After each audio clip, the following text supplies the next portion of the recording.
This is Curtis Mack at Taylor Memorial Library for Mixed Media Day at Centenary University. And today we're going to speak with students, vendors, to see how they feel about mixed media and what their knowledge is. Hey everybody, it's Curtis Mack at Taylor Memorial Library for Sound Strategies podcast series for Mixed Media Day. And I'm here with a special guest, a student at Centenary University. My name is Jordan Henderson. I am a third-year student majoring in animal health and minoring in environmental science and chemistry. Excellent. Now, what would you define mixed media as? A combination of different fields of communication. For me, like mixed media is almost multiple deliverables, right? Mm-hmm. You have audio, video, photos. There's all sorts of deliverables, but when you start putting them together, especially now with social media, right? There's options for voiceovers and editing and video editing and photographs and carousels, all different types of mixed media. So I feel like we run into mixed media almost every day without knowing it. Mm-hmm.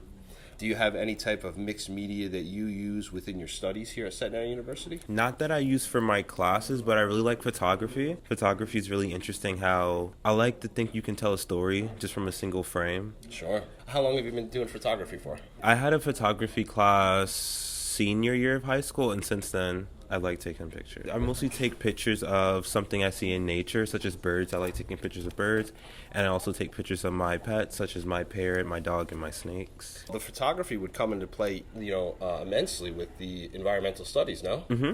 So drones, I would imagine, you guys are studying birds or lakes or any type of environment, right? Yeah, I had an internship in Costa Rica where I focused on wildlife conservation, and that's where a part of our biodiversity surveys, photography played a big part. Wow.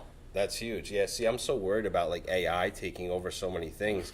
And at the same time, technology allows us to do so many things nowadays that we weren't able to do back in the day. Since I was a kid, I've always loved animals and I've always loved the natural world, and I want to preserve it, even in a climate that doesn't exactly support the nurturing of this field. Who inspired you to do what you do? My mom, especially. She always supported me throughout all my interests and my little hobbies, and especially my nephew. I want him to have a good role model to look up to. My mom and my nephew, they definitely push me to do my best. Okay. And what brings you to this event today, Mixed Media Day at Taylor Memorial Library? Curiosity.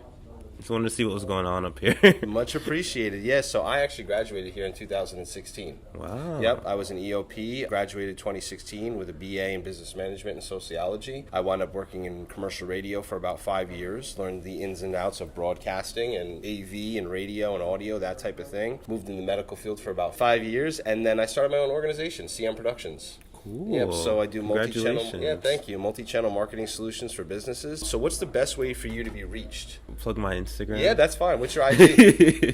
Kinda_hazy. Okay, one more time. Kinda_hazy. Okay, excellent. So you can find him on Instagram. So thank you for joining us today for the podcast, Sound Strategies. Thank you. It was a pleasure. It was a pleasure. Hey, what's going on? This is Curtis Mack and DJ 525. What's going on, 5? Hey, man, what's going on? Sound Strategies podcast series at Taylor Memorial Library for Mixed Media Day. Yep, we're remote. We're here at the library. We're doing our thing. Define mixed media for our audience. What do you think mixed media is, 5? Mixed media is everything, right? It's everything right now. That's traditional, media as far as sound goes, as far as, social media goes, as far as photography, print. It's all of those things put together. So it's any way that you're able to make contact, any way you're able to interact, any way that you're able to, spread information.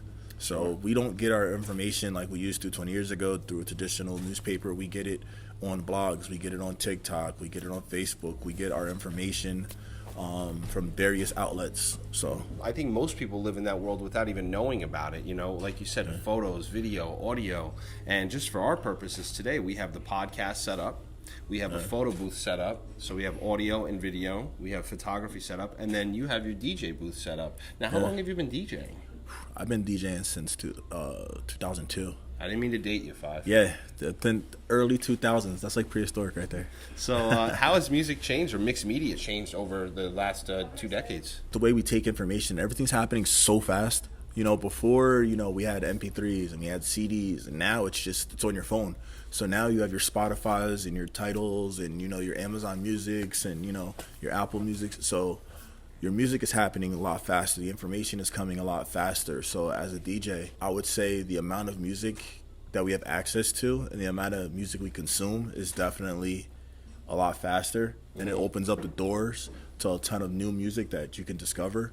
So, and also, like, with that being said, it also connects people, you know, that listens to different music from different backgrounds, different cultures, different genres. So it just makes the whole world be able to be connected through music even bigger. I'm glad you mentioned connectivity, because if you stop by our photo booth right over here, or if you book DJ 525's photo booth through Omni Productions at any time, the connectivity is instant. You know, you take the photo and then the photo is sent to you, right? And that's kind of the world we live in right now. Text message, put your phone number in, you text it to yourself, and you get the photo in, you know, a few seconds. Things are happening so fast and quickly, and you know, you're able to share those thoughts, ideas, the memory, your music, all that right then and there. Sure. And now I want to circle back to DJing, because I think we talked a little bit offset before this that your catalog is a little different now. Back in the day, you know, we had CDs, or we had some records, or we had a database or an archive of music that was offline, right? That we can access. Now it's not the same, right? It's not the same. I mean, I still have hard drives. I have a ton of hard drives, you know, 2 terabyte, 4 terabyte. I have a massive collection of music that I've collected over the years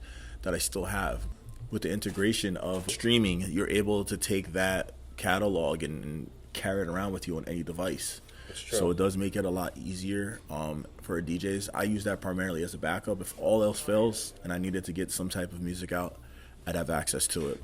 And that's kind of what we're talking about today. We're talking about the growth of mixed media and where it is, where it was, and where it's going, right? I'm showing people the kind of the background of the podcast, how we plug in. What do you got at your station? I have my DJ setup with a DJ controller. I have my laptop.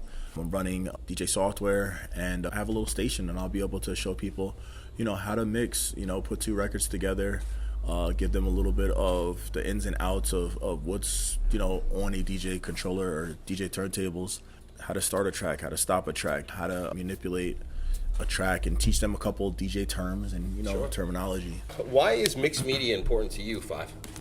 Like I was saying before, it keeps us connected. Because everybody absorbs things differently. Yeah, it's like a pizza. Like, that's how I like to think of it. Like, you have all the slices, and you have the one media source, which is your pie, and then all the slices you can give away. You know, TikTok, blog, internet, you know what I'm saying? Like a website, you know, you can give it away, different ways of giving that away. That's right, mixed media, right? So there's written, there's print. There's all these forms that are kind of, some are dying, but some fields, like I found in the medical field, print marketing still works very well. Yeah. So it really just depends on always who you're talking to, right, and what you want them to do, and why should they do it. That's but it's just reaching them at the areas that they feel comfortable with. If you're a person that likes print media, you're reaching them there. If you're a person that likes, you know, YouTube, you know, you're reaching them there. Sure. Now, how can we reach you? What's your IG? At DJ, the number 5, the number 2, the word 5 on Instagram. Okay. TikTok, same thing. You can go to my website, imdj525.com. And what are your final thoughts on mixed media, Five? My final thoughts on mixed media is that it's not going anywhere. It's only going to evolve. It's true. And if you're not evolving with it, you will get left behind. So I suggest everybody get familiar, stay up to date. It's nearly impossible to find information on it because YouTube is like one of the greatest resources, and it's free. So, or you could always contact Curtis Mack or DJ 525. Contact us. So shout out to Centenary Cyclones. Shout out to Taylor Memorial Library. Kev on the photography. Shout out Isaiah, DJ 525, CM Productions. If you need any multi-channel marketing work, contact me. If you need DJing, contact Omni Productions Entertainment, and we'd be more than happy to provide any type of mixed media for you and your organization. Yes, definitely. Mixed Media Day, Taylor Memorial Library, DJ 525, Curtis Mack. Yep. Thank you.